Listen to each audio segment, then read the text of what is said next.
এই নির্বাচনে বৈতরণী পার হওয়ার জন্য তারা তখন সবকিছু মেনে নিয়েছিলেন। এটা আসলে তারা মনের দিক থেকে মেনে নেন। রাজনৈতিক দল কিংবা প্রতিষ্ঠানের পক্ষ থেকে জাতির সাথে যদি এই ধরনের তামসা এবং প্রতারণা করা হয়, তাহলে ভবিষ্যতে মানুষ রাজনীতিবিদদেরকে আর সম্মান করবে না। যে এদের কোথাও 2 পয়সার কোন মূল্য নেই। এরা যখন তাদের সুবিধাজনক জায়গায় পৌঁছে যাবে, তখন জনগণের সাথে দেওয়া সমস্ত ওয়াদা ভুলে যাবে।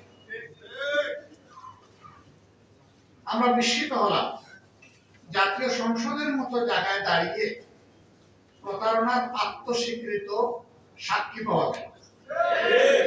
লজ্জা। সামান্য হায়া শরম থাকলে এটা হওয়ার কথা ছিল। ভালো হয়েছে জাতি চিনে ফেলেছে। এখন আর অন্য কোনো ব্যাখ্যা দেওয়ার সুযোগ নেই। ওখানে যা বলা হয় কার্যবিধিতে তা লেখা হয়ে যায়, ইতিহাসের অংশ হয়ে যায়, যদি এটা এক্সপান্স না হয়ে থাকে। যেহেতু এই বক্তব্য এক্সপান্স হয় নাই, কাজেই এই আত্মস্বীকৃতিও রেকর্ড হয়ে থাকে। তারা এই সংসদে দাঁড়িয়ে বলেছিলেন জুলাই চার্টার একটা অন্তহীন প্রতারণার দলিল। আর এই সংসদেই দাঁড়িয়ে তারা আবার প্রমাণ করলেন তারাই জাতির সাথে অন্তহীন প্রতারণা করেছেন।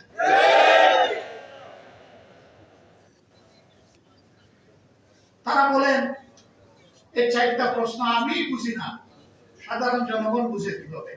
আমার প্রশ্ন হলো 4টা প্রশ্ন যদি জনগণ না বুঝে তাহলে 31টা বুঝে কিভাবে?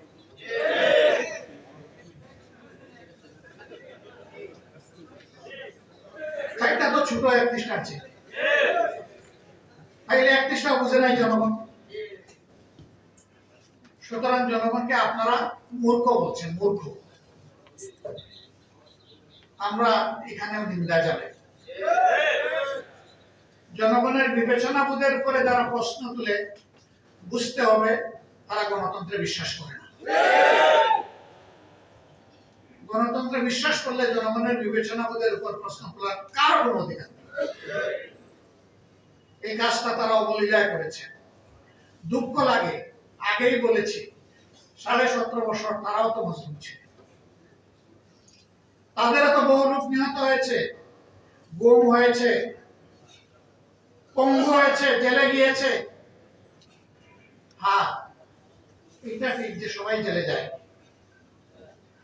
যারা জেলে যায়নি, গুলি খায়নি, পঙ্গু হয়নি, যাদের আপনজন কেউ শহীদ হয়নি, তারা শহীদ পরিবারের হাত আর বুঝতে পারবে না।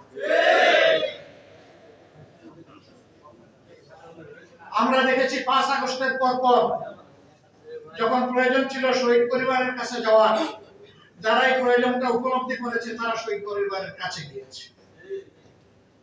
আর কেউ কেউ তখন থেকেই নির্বাচনের দাবি তুলেছে। শহীদদের তাজা রক্ত তখন আসছে, মায়ের চোখে তখন পানি নয়, রক্ত ঝরছে।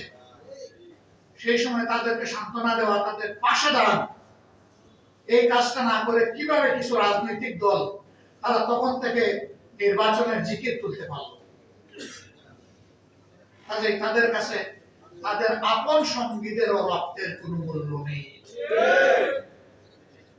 যদি সে মূল্য থাকতো তাহলে আগে দেশবাসীর পাশে দাঁড়াতো। নির্বাচন কার জন্য? সরকার কার জন্য? জনগণের জন্য। সেই জনগণ ট্রমাটাইজড, আহত, দারুণ কষ্টে আছে। তাদের কষ্টে পাশে না দাঁড়িয়ে তখন সেই কাজ করা হয়েছে। আর আমাদেরকে ব্লেম দেওয়া হয়েছে আমরা নির্বাচন চাই না। নির্বাচন না চাইলে পরে নির্বাচনে অংশগ্রহণ করলাম কিভাবে? সম্মানিত বন্ধুগণ, আমরা নির্বাচন চেয়েছি, তবে আমরা নির্বাচনের নামে ষড়যন্ত্র চাই নাই। ষড়যন্ত্র করা হয়েছে, আমরা নিন্দা জানাই। ইন্টারিম গভর্নমেন্ট যাদের পরিচয় ছিল নিরপেক্ষ, দল নিরপেক্ষ, তারাও এই ষড়যন্ত্রে শরীক ছিল। নিজেরাই তারা স্বীকার করেছে ষড়যন্ত্র করে 11 দলকে হারানো হয়েছে। তারপরে এই রায় কেন মেনে নিলাম? এখানে একজন আপা রিকনসিলিয়েশনের কথা বলে গিয়েছেন, ধৈর্যের কথা বলে গিয়েছেন, জাতিকে গৃহযুদ্ধ থেকে বাঁচানোর কথা বলে গেছেন। এই নির্বাচন নিয়ে ষড়যন্ত্রের ফসল হিসাবে যদি আমরা সেদিন রিপোর্ট করতাম, এই নির্বাচনের ফলাফল প্রত্যাখ্যান করতাম, তাহলে দেশের বিশৃঙ্খলা সৃষ্টি হলে এর শেষ কোথায় গিয়ে দাঁড়াতো কেউ জানে না। 11 দল দায়িত্বশীলতার পরিচয় দিয়েছে, কিন্তু সাথে সাথে 11 দল এটাও বলেছে নির্বাচনে এই ষড়যন্ত্রের ফল মেনে নিলেও আমরা গণভোটের রায়কে অগ্রাহ্য করতে দেব না। এ পর্যন্ত 10 থেকে 11 বার আমার কাছে ফর্মাল প্রপোজাল এসেছে, আসেন আমরা সংস্কার করার জন্য, সংশোধনের জন্য একটা সংশোধন কমিশন। আমাদের পরিষ্কার জবাব, সংশোধনের জন্য কোনো কমিশন লাগে না। সংশোধনের জন্য সরকারি দল ট্রেজারি বেঞ্চ থেকে বিল আনতে পারে, বিরোধী দল আনতে পারে। সেই বিল আসবে, ব্যাটিংয়ে যাবে, আবার ফিরে আসবে, তারপরে আলোচনা হবে, আলোচনার পর ভোটে যাবে, ভোটে যদি এটা গ্রহণযোগ্য হয় তাহলে পাস হয়ে যাবে। এটার জন্য কোনো কমিশন লাগে। এখানে সংশোধনী কমিশন করার জন্য গণভোট হয়েছে। গণভোট হয়েছে দেশের পচা রাজনীতির আমূল পরিবর্তন সাধনের জন্য, ফ্যাসিবাদের মূল কেটে দেওয়ার জন্য।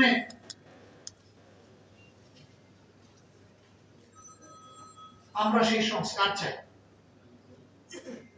বিএনপি ওয়াদা থেকে সরে গিয়েছে। আপনারা কি চান আমরা জাতির সাথে বেইমানি করি? আমরা বেইমানি করতে পারবো না।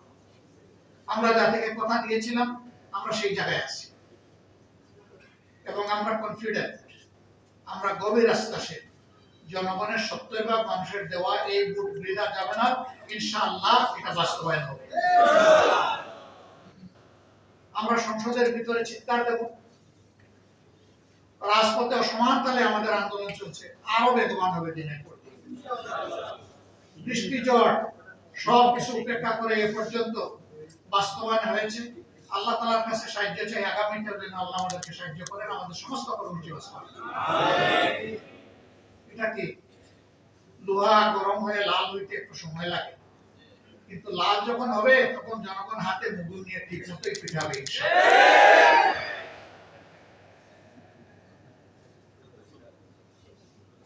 আমরা দীর্ঘদিন একসাথে মজলুম ছিলাম, আন্দোলন করেছি, সংগ্রাম করেছি, নির্বাচন করেছি, সরকার পরিচালনা করেছি, রাজনীতি করেছি, কিন্তু এখন আমাদের কোনো কোনো বন্ধুর ভাষায় বক্তব্যে মনে হয় তারা জীবনে আমাদেরকে কোনোদিন দেখেন নাই। ভুলে গেছেন এত তাড়াতাড়ি, স্মরণ হতে সময় লাগবে না, একটা ঝাঁকুনি যথেষ্ট।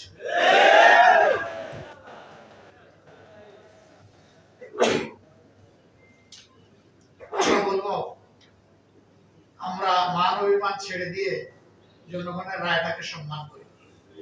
সংসদের ভিতরে বলেছি যদি এটা সম্মান করে তাহলে এই সংসদ সম্মানিত হবে, যদি সম্মান না করে তাহলে যেখানে স্পিকারের অনুমতি লাগে না ওখানে বক্তব্য হবে। তবে হ্যাঁ, এই দেশকে আমরা ভালোবাসি, কোন অশুভ শক্তিকে মাঝখান থেকে খেলতে দেব না ইনশাআল্লাহ। নাক কান সজাগ রেখেই আমাদের সব কাজ চলবে এবং সময় মতো জনগণের আকাঙ্ক্ষা পূরণ হবে ইনশাআল্লাহ। আমরা কোন ফেসিবাদ নতুন হোক পুরাতন হোক মেনে নেব না, এ বিষয়ে স্পষ্ট। জেলজুলুমের ভয় দেখাবেন না। একজন তো মাথা গরম করে সংসদের ভিতরেই বলে ফেললেন এটা না করলে ওইটা না করলে পরিণতি এমন হবে। আমরা জবাবে বলেছিলাম 55 বছর এই পরিণতি দেখে দেখেই বাংলাদেশ আজকে এই জায়গায় এসে দাঁড়িয়েছে। ভয় আমাদেরকে দেখাবে। সর্বোচ্চ পরিণতি কি? ফাঁসির তক্তা। এর উপরে তো দুনিয়ায় কোনো পরিণতি নেই। অথবা একটা গুলি। আলহামদুলিল্লাহ দেশের জন্য, জাতির জন্য, আল্লাহর জন্য প্রস্তুত আছি, কোনো অসুবিধা নেই। লড়াই আমাদের চলবে ইনশাআল্লাহ, বিজয় জনগণের হবে। আর আগ পর্যন্ত লড়াই থামবে না। আমাদের আলোচনা চলবে, ন্যায্য কাজে সরকারকে সহযোগিতা করব, কিন্তু জনগণের অধিকারের ব্যাপারে এক চুল পরিমাণ ছাড় দেওয়া হবে। এই জায়গায় কোনো কম্প্রোমাইজ নেই, এটা চলতেই থাকে। সম্মানিত বন্ধুগণ, আজকের এই সেমিনারের মধ্য দিয়ে আমরা এই বার্তাটাই জাতিকে দিতে চাই যে হে জাতি, আপনাদের রায়ের আমরা অপমান সহ্য করব না। আপনাদের রায়কে সম্মানিত করার জন্য আমাদের লড়াই চলছে এবং আমরা আপনাদেরকে নিয়েই বিজয়ী হব, আপনাদের জন্য বিজয়ী হব, বাংলাদেশের জন্য বিজয়ী হব। আমাদের দেশ বাংলাদেশ, আমাদের কোনো মামু বাড়িও নাই, আমাদের কোনো পিসির বাড়িও নাই। এই বাংলাদেশ নিয়েই বাঁচতে চাই, এই বাংলাদেশ নিয়ে এগিয়ে যেতে চাই। যুবকদের স্বপ্নের বাংলাদেশ তাদের হাতে তুলে দিতে চাই। জুলাই যোদ্ধাদের নিয়ে যে বাড়াবাড়ি করা হচ্ছে, আপনারা সংযত হন। সংযত না হলে জনগণের উত্তাল ঢেউ আর জোয়ারের সমস্ত কড়কটা ভেসে যাবে।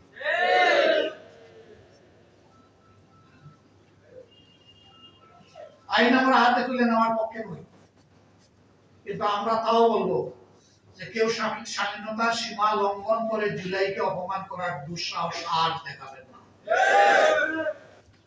যদি দেখান, মনে রাখবেন এই যুব সমাজ, এই জনতা এখনো ঘুমিয়ে যায়নি। যারা সশস্ত্র বাহিনীর সামনে খোলা হাতে দেশপ্রেম নিয়ে দাঁড়াতে পেরেছিল, আজ তারা দাঁড়িয়ে আছে। আমরা ঘুমাইনি, আমরা ঘুমাবো না। আল্লাহ হাফিজ। বাংলাদেশ জিন্দাবাদ।